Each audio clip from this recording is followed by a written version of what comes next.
Hello বন্ধুরা, কেমন আছেন সবাই? বন্ধুরা, আমি রাকিব বলছি নিউজ বাস্তবতা থেকে।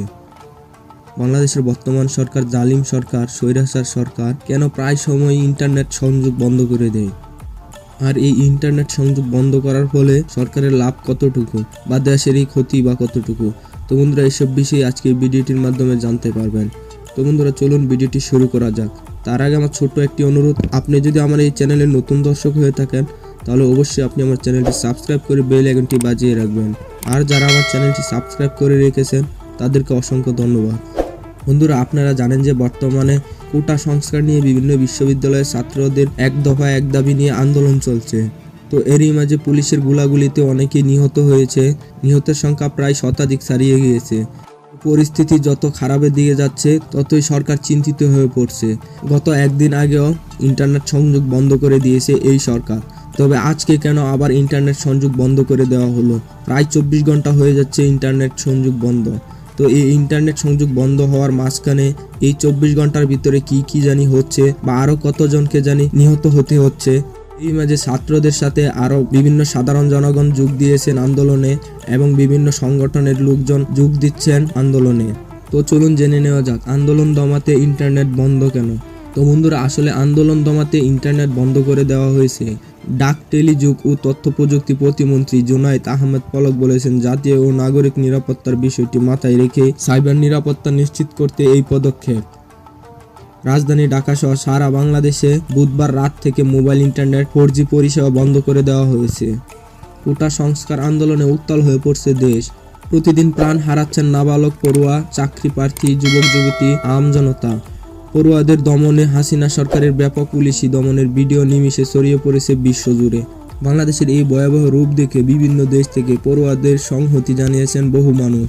হাসিনা সরকারের পতনের দাবি ক্রমে তীব্র হচ্ছে বাংলাদেশ জুড়ে। আন্দোলন দমাতে ইন্টারনেট বন্ধ করে দিয়ে আন্দোলনকে বহির্বিশ্ব থেকে বিচ্ছিন্ন করার প্রচেষ্টা যে কোনো শাসকের অন্যতম মূল অস্ত্র। হাসিনা সরকারও হেঁটেছে সেই পথেই। বাংলাদেশে ব্রডব্যান্ড ইন্টারনেট চালু আছে, তবে 4G পরিষেবা বন্ধ। মোবাইল ইন্টারনেটে 2G পরিষেবা চালু আছে। মোবাইল ফোনে আর ইন্টারনেট ব্যবহার করতে পারছেন না ব্যবহারকারীরা। ব্যবহার করা যাচ্ছে না ফেসবুক, মেসেঞ্জার, হোয়াটসঅ্যাপ ও বিভিন্ন ওয়েবসাইটও। ফলে বাংলাদেশে ঠিক কী ঘটছে প্রতি মুহূর্তে সেই ভিডিও, ছবি বাইরের বিশ্বের কাছে যাওয়ার রাস্তা বন্ধ করেছে হাসিনা সরকার। বৃহস্পতিবার ওই অভিযোগ উঠে রাজধানীর ঢাকার বিভিন্ন স্থানে হঠাৎ মোবাইল ইন্টারনেটের গতি কমে গেছে। ফেসবুক ও মেসেঞ্জার খুলতে পারা যাচ্ছে না। বহু চেষ্টায় তা খুললেও কোনো ভিডিও আপলোড, ছবি পোস্ট করার মতো গতি নেই ইন্টারনেটের। এমনকি অন্যদের পোস্টে ক্লিক করে ছবি বা ভিডিও অবধি দেখা যাচ্ছে না। বৃহস্পতিবার দুপুরের পর থেকেই দেশের প্রায় সব মোবাইল অপারেটরের ইন্টারনেটের গতি কমিয়ে দেওয়া হয়।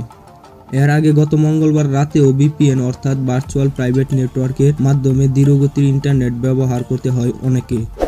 টেলিযোগাযোগ ও তথ্য প্রযুক্তি প্রতিমন্ত্রী জুনায়েদ আহমেদ পলক বলেছেন, সামাজিক যোগাযোগ মাধ্যমকে ব্যবহার করে গুজব, মিথ্যা অপপ্রচার করাকে অস্ত্র হিসেবে বেছে নিয়েছে একটি গোষ্ঠী। তাই জাতীয় ও নাগরিক নিরাপত্তার বিষয়টি মাথায় রেখেই সাইবার নিরাপত্তা নিশ্চিত করতে এই পদক্ষেপ। জুনায়েদ আহমেদ পলক বক্তব্যে আরও বলেন, দেশের বাইরে থেকেও কিছু কন্টেন্ট পোস্ট করা হচ্ছে। তার মানে টাকা দিয়ে মিথ্যা তথ্যটা সবার কাছে পৌঁছে দেওয়ার যা অপকৌশল বা ষড়যন্ত্র, এটা আমরা যখন দেখছি তথ্য উপাত্ত, গোয়েন্দা সংস্থার সব বিশ্লেষণ, তখন আমরা মনে করছি দেশের নাগরিকদের নিরাপত্তা, রাষ্ট্রের নিরাপত্তার স্বার্থে আমাদের যার যতটুকু করার সক্ষমতা আছে সেটা করা দরকার। যেমন পুলিশ, আইন শৃঙ্খলা রক্ষাকারী বাহিনী নিরাপত্তা রক্ষার চেষ্টা করছে, তেমনি আমরা সাইবার নিরাপত্তা নিশ্চিত করতে সাইবার প্ল্যাটফর্মে চেষ্টা করছি। জাতীয় নিরাপত্তা ও নাগরিক নিরাপত্তার বিষয়টি মাথায় রেখেই আন্দোলনকারীদের সোশ্যাল মিডিয়াতে চোখ রাখছে প্রশাসন। কোথা থেকে কারা পোস্ট করছেন, পোস্টে কেউ টাকা ডালছে কিনা, কোথা থেকে কারা বিভিন্ন কন্টেন্ট তৈরি করছে, ফিজিক্যাল ও ডিজিটাল ইন্টেলিজেন্স ব্যবস্থার কথা জানিয়েছে হাসিনা সরকার। ফেসবুক ও ইউটিউবের সঙ্গে যদিও এই বিষয়ে বাংলাদেশের সরকার কোনো আলোচনার পথেই যায়নি। পলকের দাবি, ফেসবুক ও ইউটিউব সরকারকে সহযোগিতা করেনি বলেই তাদের এই সিদ্ধান্ত। বিতর্কিত কন্টেন্ট দিয়ে উস্কানি ছড়ানো হয়েছে বলেই শুরুতেই 6টি প্রাণ ঝরে গেছে, বলছেন মন্ত্রী জুনায়েদ আহমেদ পলক। তবে বন্ধুরা, আমি মনে করি জুনায়েদ আহমেদ পলকের এই কথার কোনো ভিত্তি নেই, কারণ মূলত নেটওয়ার্ক সংযোগ বন্ধ করে দেওয়া হয়েছে সরকারের কুকর্ম যাতে বিশ্বের বুকে না ভেসে ওঠে। এমনকি নেটওয়ার্ক সংযোগ বন্ধ করে পুলিশ দ্বারা আরও শিক্ষার্থীদের নিহত হওয়ার ঘটনা ঘটতে পারে। তো বন্ধুরা, ভিডিওটি আজকে এই পর্যন্ত। ভিডিওটি যদি একটু ভালো লেগে থাকে তাহলে অবশ্যই আপনি আমার চ্যানেলটি সাবস্ক্রাইব করে বেল আইকনটি বাজিয়ে রাখবেন। যাতে পরবর্তী ভিডিওর নোটিফিকেশন সবার আগে আপনার কাছে চলে যায়।